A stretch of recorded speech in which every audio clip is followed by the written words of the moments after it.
Terima kasih Anda masih bersama kami dalam Berita Padang. Berikut 3 berita utama hari ini. Membobol warung sembako, pencuri yang telah beraksi di 18 TKP berhasil dibekuk. Tim Opsnal Satres Narkoba Polres Sijunjung menangkap 3 pengedar sabu-sabu. Tim Harimau Satreskrim Polres Pasaman merazia kapal dompeng, yakni kapal darurat yang digunakan penambang emas ilegal. 1 orang ditangkap, 5 orang berhasil kabur.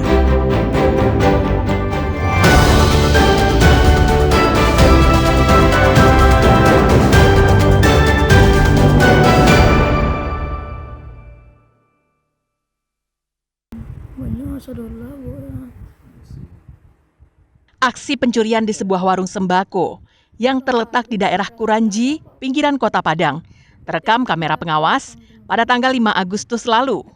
Dalam aksinya, pelaku berhasil menggasak uang tunai 6 juta rupiah dan belasan slov rokok.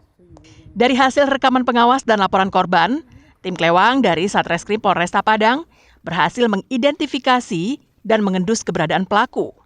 Pelaku bernama Rahmat dan merupakan seorang residivis kasus curanmor dan jambret ini berhasil diringkus di daerah Pitameh, Kecamatan Lubuk Begalung, tanpa perlawanan pada Jumat sore pekan lalu. Petugas juga menyita sejumlah barang bukti, rokok hasil curian di rumah kontrakan pelaku. Bersama barang bukti, pelaku langsung dibawa ke Mapolresta Padang untuk menjalani proses hukum lebih lanjut. Kepada polisi, pelaku mengaku telah mencuri di 18 TKP di wilayah Padang dengan modus membobol toko atau warung. Sebelum beraksi, pelaku terlebih dulu mengamati target yang menjadi sasarannya. Tim kita di lapangan berhasil mengamankan seorang tersangka yang diduga melakukan pencurian di sebuah warung. Setelah kita amankan, konversi dan mengakui perbuatannya, selanjutnya tim kita melakukan penyitaan beberapa barang bukti yang masih bisa diamankan. Jadi modusnya sebelumnya tersangka tersebut menggambar tempat yang akan menjadi targetnya. Atas perbuatannya, tersangka dijerat polisi dengan pasal 363 KUHP tentang pencurian dengan pemberatan dengan ancaman hukuman di atas 9 tahun penjara. Alfi melaporkan dari Padang.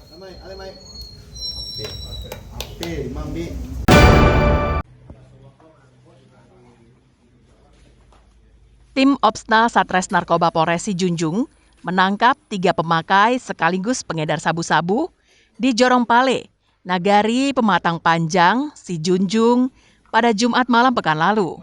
Ketiga pelaku yakni Jumainal, Fauzan, dan Chandra tidak melakukan perlawanan saat ditangkap. Mereka dengan kooperatif menunjukkan kepada polisi di mana sabu-sabu itu disembunyikannya. Hasil pemeriksaan ditemukan barang bukti sabu-sabu sebanyak 60 paket ukuran kecil dan ukuran sedang yang disimpan di dalam kotak kaleng minyak rambut. Polisi juga menyita telepon genggam yang digunakan para pelaku untuk bertransaksi sabu-sabu dengan pelanggannya. Ketiga pelaku dan barang bukti selanjutnya dibawa ke Mapolres Sijunjung untuk menjalani pemeriksaan lebih lanjut.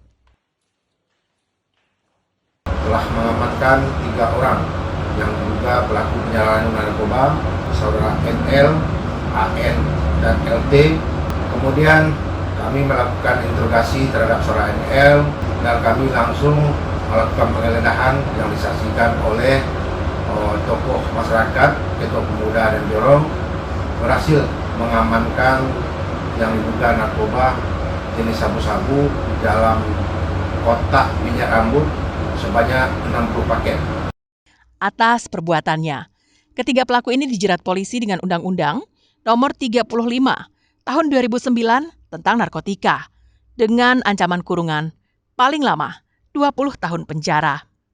Eko Pangestu melaporkan dari Sijunjung.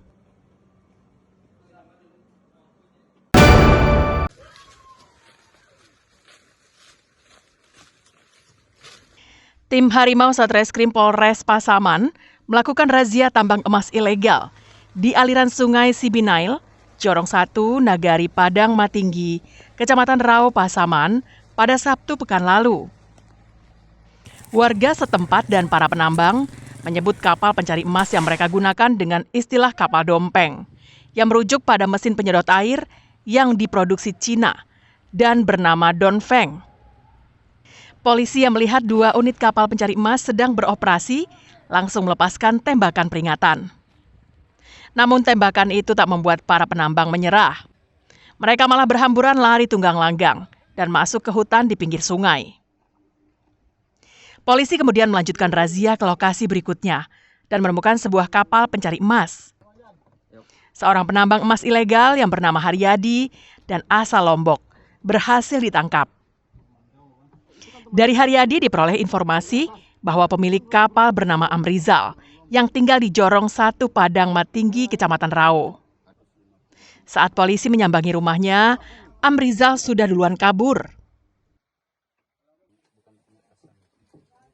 Di titik pertama kita menemukan para pelaku sebanyak 5 orang, tetapi mereka semua berhasil melarikan diri melakukan tembakan peringatan. Namun karena medan yang terjal, hingga petugas tidak berhasil mengejar para pelaku. Dan lokasi kedua, kita mengamankan 1 orang laki berinisial Haryadi. Dan menurut informasi pemilik ponton ini yang banyak 2 unit, orang sini berinisial A namanya. Polisi kini tengah memburu Amrizal dan 5 orang penambang emas ilegal lainnya yang buron. Fauzan melaporkan dari Pasaman.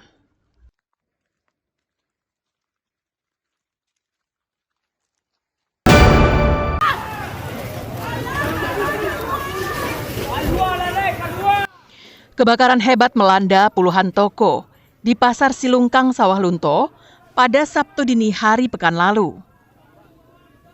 Api yang menyala sangat besar menghanguskan banyak toko, sehingga tidak satupun barang-barang di dalam toko yang bisa diselamatkan. Kebakaran di Pasar Silungkang, Sawah Lunto ini diduga akibat hubungan pendek arus listrik yang menyebabkan percikan api dan kemudian membesar. Toko-toko di Pasar Silungkang ini menjual berbagai macam barang dagangan. Warga setempat berupaya untuk menyelamatkan barang-barang dari tokonya yang tidak terbakar. 5 unit mobil damkar pemerintah Kota Sawah Lunto berhasil memadamkan api yang membakar puluhan toko di Pasar Silungkang tersebut setelah 5 jam berjuang. Telah terjadi kebakaran di Pasar Silungkang pada pukul 2 dini hari, menghanguskan lebih kurang 10 petak ruko pada lantai 2 pasar tersebut yang terdiri dari bangunan BPR, Kopinka, dan toko-toko lainnya. Perkiraan kerugian dan termasuk juga penyebab sedang dalam penyelidikan dan penghitungan, dan saat ini sudah diturunkan tim damkar sebanyak 5 unit. Menurut data sementara, 10 petak bangunan pasar yang terletak di lantai 2 ludes terbakar, yaitu sebuah toko yang dijadikan kantor Bank Perkreditan Rakyat, ruang rapat sebuah koperasi, ruang pelatihan, bangunan PAUD, dan sebuah gudang. Pasar Silungkang merupakan salah satu bangunan yang terdaftar sebagai cagar budaya di Sawah Lunto. Pasar ini dibangun seabad yang lalu. Pemerintah Sawah Lunto tidak pernah merehabilitasi pasar ini secara total, hanya merevitalisasinya secara bertahap. Revitalisasi Pasar Silungkang ini terakhir dilakukan pemerintah tahun 2016 lalu. Dalam peristiwa ini, tidak ada korban jiwa. Sedangkan kerugian akibat kebakaran Pasar Silungkang ini masih dihitung pemerintah daerah setempat. Eko Pangestu melaporkan dari Sawah Lunto. Seperti inilah kondisinya, kardus-kardus yang masih ada sisa-sisa di sini.